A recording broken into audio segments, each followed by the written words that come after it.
मायावती ने अपने जन्मदिन पर किया बड़ा ऐलान, कहा नहीं करेंगे किसी के साथ गठबंधन, अकेले लड़ेंगे चुनाव। मायावती ने कहा लोकसभा चुनाव में अकेले लड़कर बेहतर रिजल्ट लेकर आएंगे, गठबंधन में वोट ट्रांसफर नहीं होता। मायावती ने अखिलेश यादव पर निशाना साधा, कहा अखिलेश ने गिरगिट की तरह रंग बदला, विश्वास करने लायक नहीं। गठबंधन को लेकर जिस प्रकार से सपा मुखिया ने एक सोची समझी रणनीति के तहत बीएसपी के लोगों को गुमराह करने के उद्देश्य से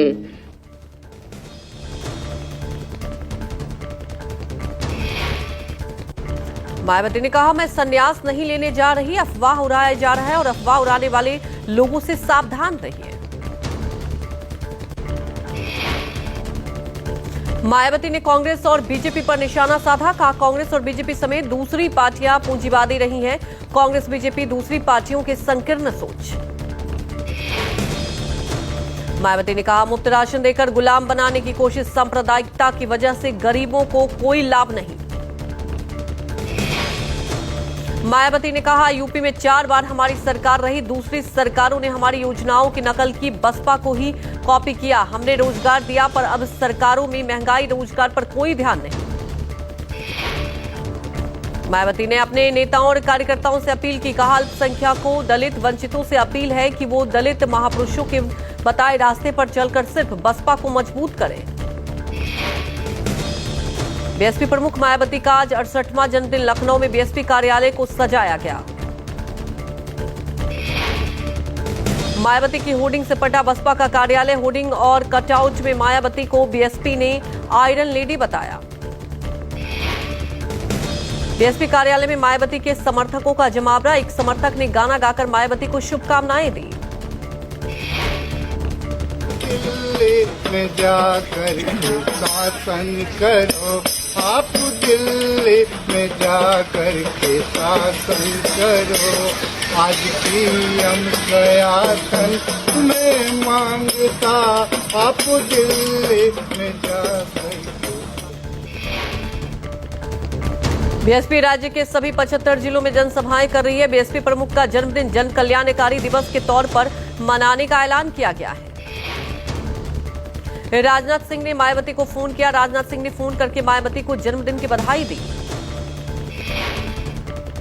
सीएम योगी ने भी मायावती को फोन करके हालचाल पूछा, मायावती को बर्थडे की बधाई दी। अखिलेश ने भी पोस्ट करके शुभकामनाएं दी।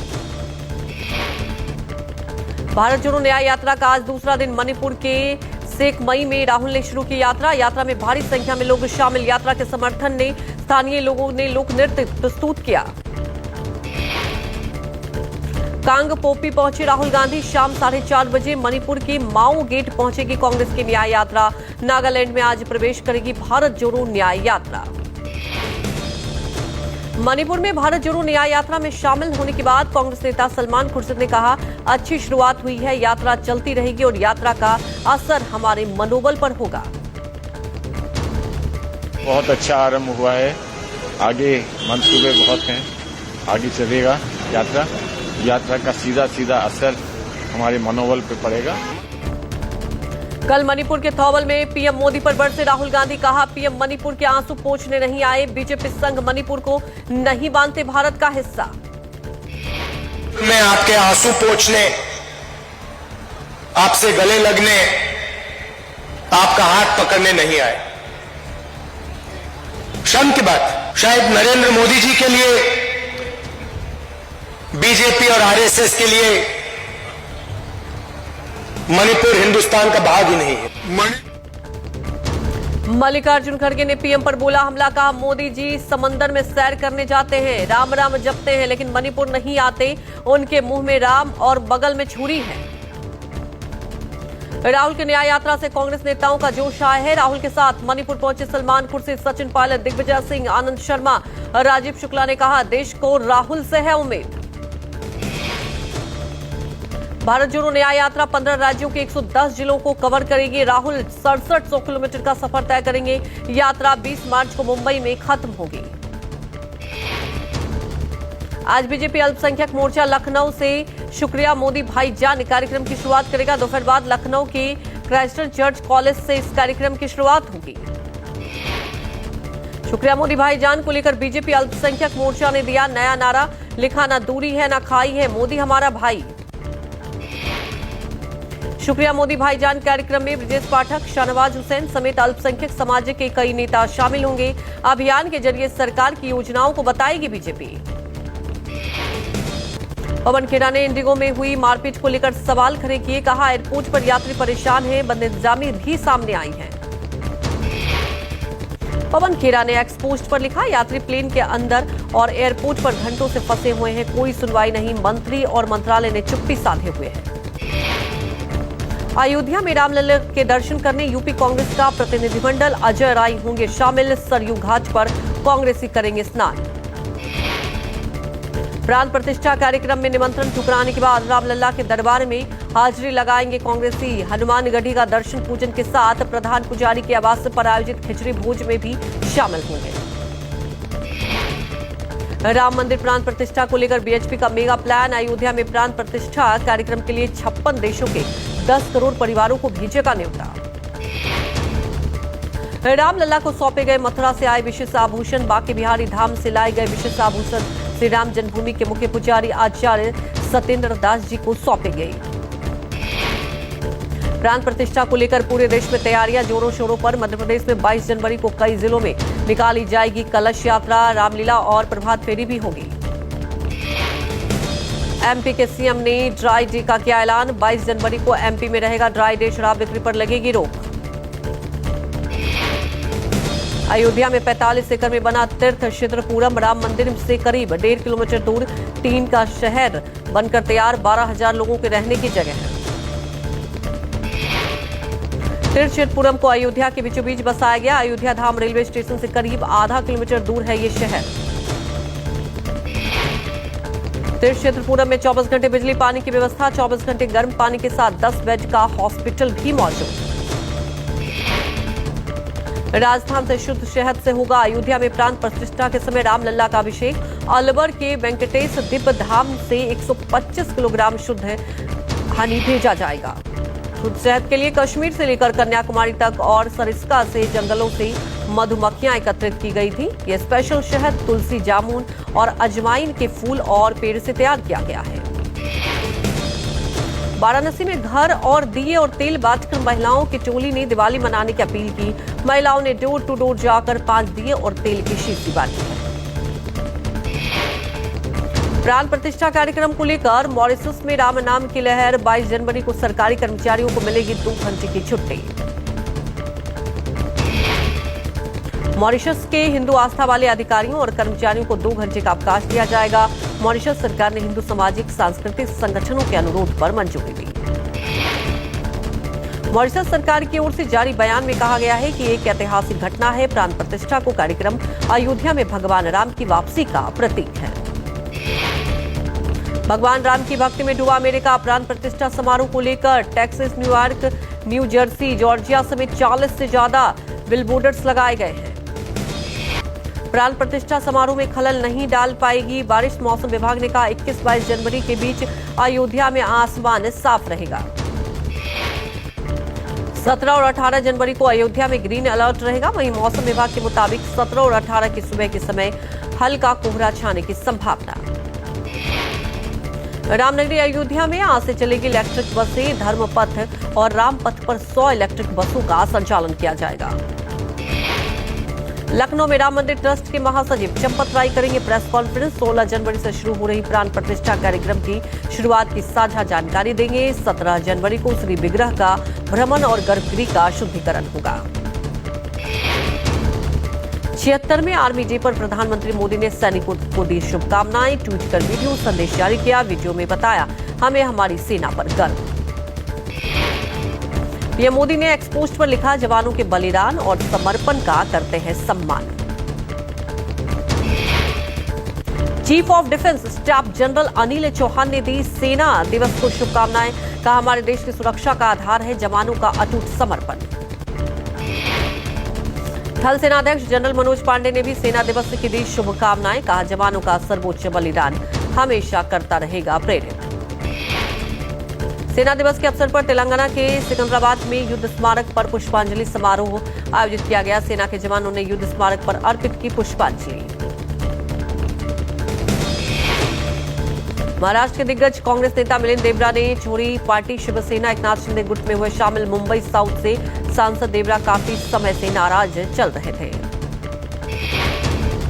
मिलिंद देवरा ने इस्तीफा देते हुए एक्स पोस्ट में लिखा, आज मेरी राजनीतिक यात्रा में एक महत्वपूर्ण अध्याय का समापन हुआ। कांग्रेस से इस्तीफे के बाद मेरी परिवार की 55 साल पुरानी सदस्यता समाप्त हो गई है। मिलिंद देवरा के इस्तीफे पर कांग्रेस सांसद अधीर रंजन चौधरी ने कहा, किसी को अगर पार्टी छोड़नी है तो छोड़ दे, कांग्रेस ने उन्हें क्या कुछ नहीं दिया। जयराम रमेश ने इस्तीफे की टाइमिंग पर सवाल उठाए। कहा, मिलिंद के इस्तीफे की घोषणा का समय साफ तौर से पीएम मोदी द्वारा तय किया गया है। मिलिंद देवरा के कांग्रेस के इस्तीफे पर बीजेपी ने राहुल गांधी पर निशाना साधा। BJP IT cell chief Amit Malviya ने कहा कि राहुल गांधी को न्याय यात्रा से पहले पार्टी के नेताओं से न्याय करना चाहिए। मशहूर शायर मुनव्वर राना का दिल का दौरा पड़ने से निधन। 71 साल की उम्र में कल रात 11 बजे लखनऊ में ली अंतिम सांस। कई दिनों से अस्पताल में भर्ती थे। 9 जनवरी को तबियत बिगड़ने के बाद आईसीयू में कराया गया था भर्ती। काफी दिनों से गंभीर थी उनकी हालत। मुनव्वर को किडनी और हार्ट संबंधी कई समस्याएं थी। मुनव्वर का जन्म 26 नवंबर 1952 को रायबरेली में हुआ था। कविता शाहदावा के लिए उन्हें मिला था साहित्य अकादमी। दिल्ली समेत पूरे उत्तर भारत में ठंड का प्रकोप। आज कोहरे से थोड़ी राहत, पर शीतलहर से कांप रहे हैं लोग। दिल्ली में न्यूनतम तापमान 7 डिग्री सेल्सियस रिकॉर्ड किया गया। मौसम विभाग के मुताबिक तापमान 4 डिग्री सेल्सियस तक गिरने के आसार। आज से चल रही शीतलहर। 16 जनवरी तक कड़ाके की ठंड के बीच कोहरे को लेकर ऑरेंज अलर्ट जारी किया गया। कड़ाके की ठंड के बीच दिल्ली में जवानों का जोश है। कर्तव्य पथ पर 26 जनवरी की परेड की हो रही है प्रैक्टिस। कोहरे के कारण रेल और हवाई यातायात बुरी तरह से प्रभावित। दिल्ली आने वाले कई ट्रेनें लेट, फ्लाइट भी देरी से उड़ान भर रही है।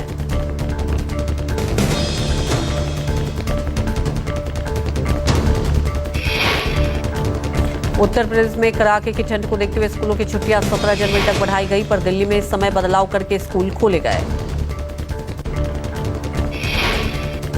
पंजाब के बाद हरियाणा के स्कूलों को भी बड़ी छुट्टियां। बढ़ती ठंड के बीच तीसरी कक्षा तक पढ़ाई 18 जनवरी तक बंद।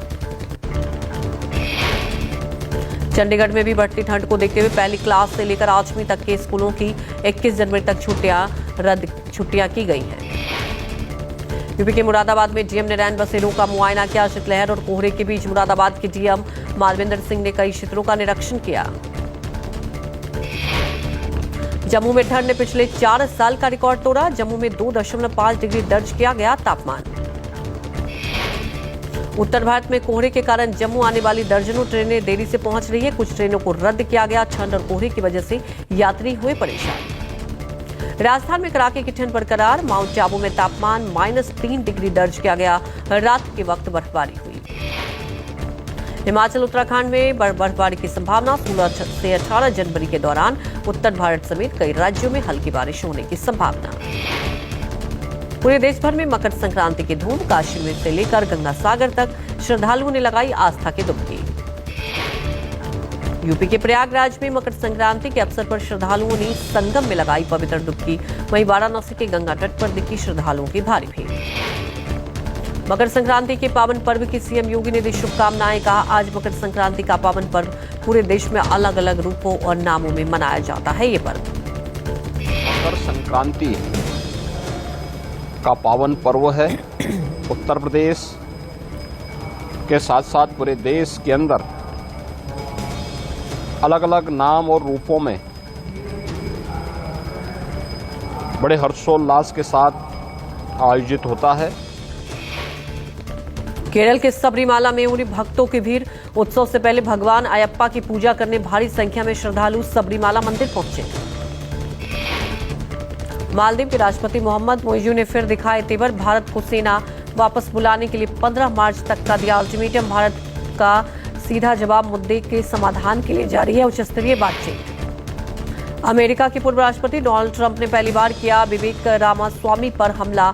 रामास्वामी पर छल कपट से कैंपेनिंग करने का आरोप।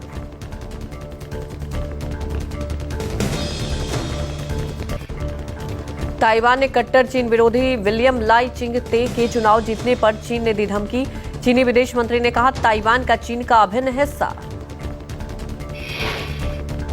दावोस में विश्व आर्थिक मंच की बैठक से पहले रविवार को हाई राष्ट्रीय सुरक्षा सलाहकारों की बैठक। 60 से ज्यादा देशों के एनएसए ने की है शिरकत। इजरायली फोर्स ने आतंकी संगठन हमास के नंबर 2 नेता सालेह अल अरौरी की बहन दलाल और फातिमा अल अरौरी को किया अरेस्ट। सालेह अल पिछले दिनों बेरूत में ड्रोन अटैक में मारा गया था। लेबनान में रविवार को उत्तरी इजरायल में टैंक रोधी मिसाइलें दागी गई। इस हमले में 2 इजरायली नागरिकों की मौत हो गई। भारत ने इंदौर T20 मैच में अफगानिस्तान को 6 विकेट से हराया। 3 मैचों की सीरीज पर 2-0 से किया कब्जा। अफगानिस्तान ने 173 रनों का लक्ष्य दिया था।